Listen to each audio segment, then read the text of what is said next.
these all, number two. The second sign of a believer, Imam Zayn al-Abidin alayhi salam says, وَالصَّدَقَةُ فِي الْقِلَّةِ, to give charity when you have little money. Why is that a sign of a believer?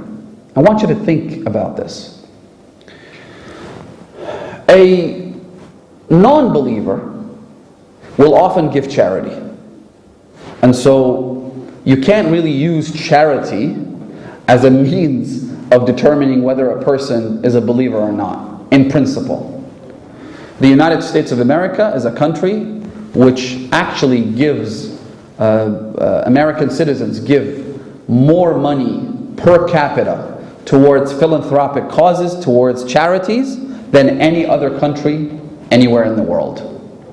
And so charity in itself doesn't really mean much. Why? Because, listen carefully, a non-believer will give charity, but the way they do it is that they try and calculate the cost-benefit associated with giving charity. Meaning that they'll give money, like for example,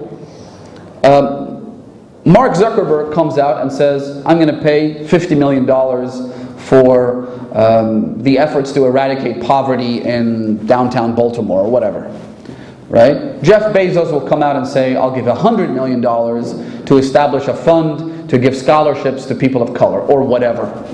Okay? Sure, over 2 days, he makes about $500 million, and then over 10 years, they want to appear generous by giving away 50 or 100 million. So it's nothing compared in proportion to how much money they actually possess, right? But setting all of that aside, when a non-believer or someone who's not yet at the level of a mu'min or mu'minah choose to give money, they usually exercise what we call Euclidean mathematics.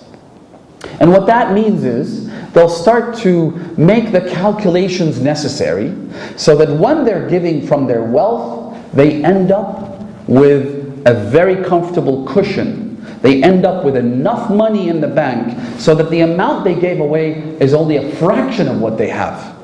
That's what a non-believer does. Listen to me, brothers and sisters. This is critical.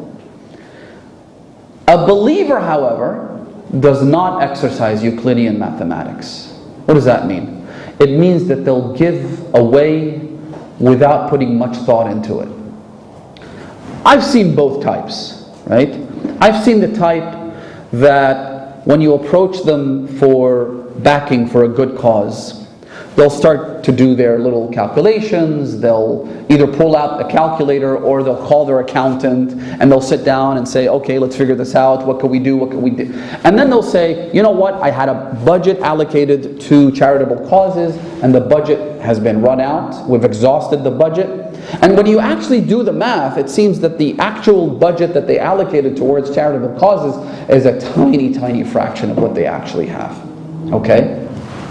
And again, I've seen many examples like this. I know that the person's net worth is over $1 billion, and yet when they give charity, it's literally charity.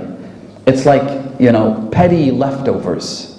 When they give even to a really good cause that they actually believe in, but when they give, it's like measly amounts of money. Why? Because in their minds, they're doing calculations. They're using Euclidean mathematics.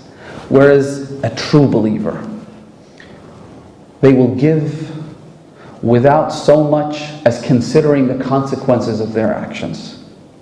They will give without thinking, oh, what if I exhaust my budget? Oh, what if I end up with not enough money to run my business? They won't give any consideration to that.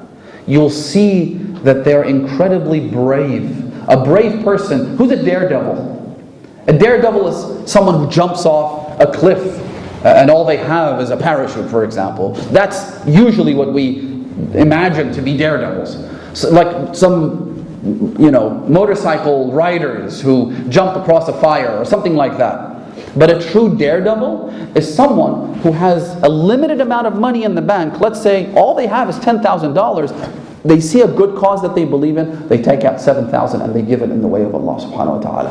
Imam Zayn al-Abidin alayhi salatu wassalam says, that this is a sign of a believer. Why? Because you have enough faith in God to say that whatever happens, happens. Listen to this beautiful hadith, brothers and sisters. The Imam says, Tajirullah bis-sadaqah. You want a good investment? Speak to any hedge fund manager, and they'll give you they'll crunch the numbers. All kinds of investment opportunities. They'll say that a good investment in this day and age, there's a global pandemic happening, so try to diversify your investments. Try not to invest too much in the property market, for example. Try and invest mostly in the stock market, in overseas equities, this, that, and the other, right? So it's very well planned, it's very well structured, but the Imam says that a sign of a believer is they don't structure it. They don't really think it through. They do what's supposed to be done. And going back to the hadith, Tajirullah bis-sadaqah. A good investment is to give in the way of Allah subhanahu wa ta'ala. Just like that? Yeah, just like that. How about a sustainability plan? Well, it's good to have, but if I have to do the right thing and there is no sustainability plan, I don't care. How about a business plan? I don't care. I'm just going to do the right thing. Imam Zayn al-Abidin alayhi salatu wasalam, look at his life. The Imam would wear his summer clothes, and at the end of the summer, he would give them all away. Then he would get winter clothes, and at the end of the winter, he would give them all away. And I'm not just talking about second-hand clothes that aren't worth anything.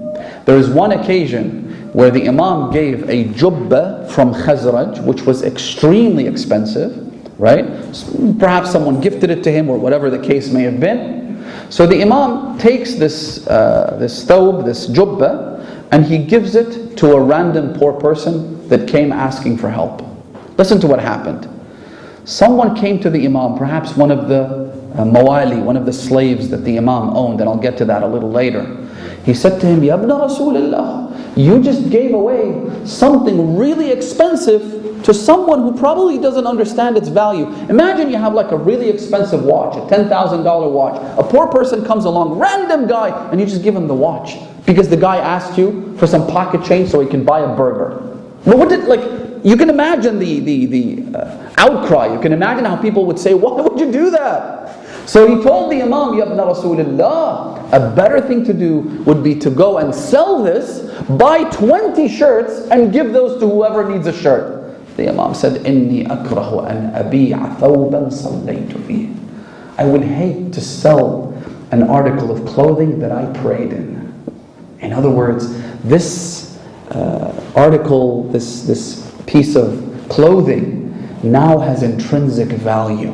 And the Imam says, I'm not gonna sell that or do any of these things. This poor person came asking for it, I'll just give it to him.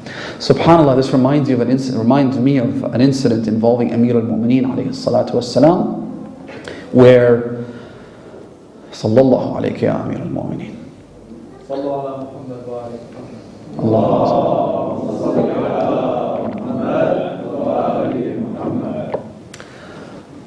This person walked up to the Imam. He said to him, Ya Ali, a'tani min malillah. Sometimes you have beggars who are nice, and there are these times when you have beggars that are just, too much to deal with. He was of the second variety. He comes up to the Imam and he says to him, Oh Ali, give me from God's money. He's not even willing to acknowledge that this is Amir al-Mu'mineen and that it's his money at the end of the day. The Imam said to him, believe me, I have nothing to give you. So the man gets upset. Perhaps because he assumes that, I don't know, the Imam's not being truthful or whatever. So he says to him, on the day of judgment, Allah will question you over this moment. And He will say, a beggar came and asked you for money, but you refused to give him anything. Then he turned around and walked away. As soon as he walked away, this shook Ali to the core. This is Ali ibn Abi Talib we're talking about. You telling him that God will question him on the day of judgment, hold him for accounting and reckoning and whatnot. It shook Ali to the core. Amir al-Mu'mineen said, ماذا قال الرجل? What did he just say? Bring him back. So they brought the man back. The Imam said to him, please repeat what you just said. He said, God will question you on the day of judgment. I came and I asked you, but you refused to give me. The Imam said to Qambar, he said, Ya Qambar, go get my shield and give it to this man. I could be mistaken. It was either the Imam's shield or his sword. So Qambar said, Ya Amir al-Mu'mineen, all he needs right now, he will walk away if you give him 2 dirhams, 2 small silver coins. What you're giving him is, number one, much more expensive than that.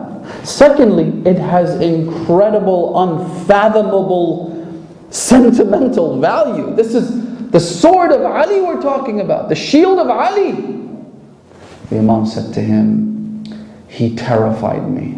And the last thing I want is for Allah to stop me on the day of judgment and question me over this. So essentially what the Imam is saying, I'm not taking any chances. Give him what I have, which is my sword or my shield. Al-ata, al-karam, and al-qillah. That shows that you're a true believer. Otherwise, when you have money, everybody's generous. When you're trying to save on taxes, everybody becomes generous. A sign of a true believer is no, when you don't have, that's when you give. Anyway, I'll move on. Number 3, the Imam says the sign of a believer is as-sabru 'inda al-musibah. It is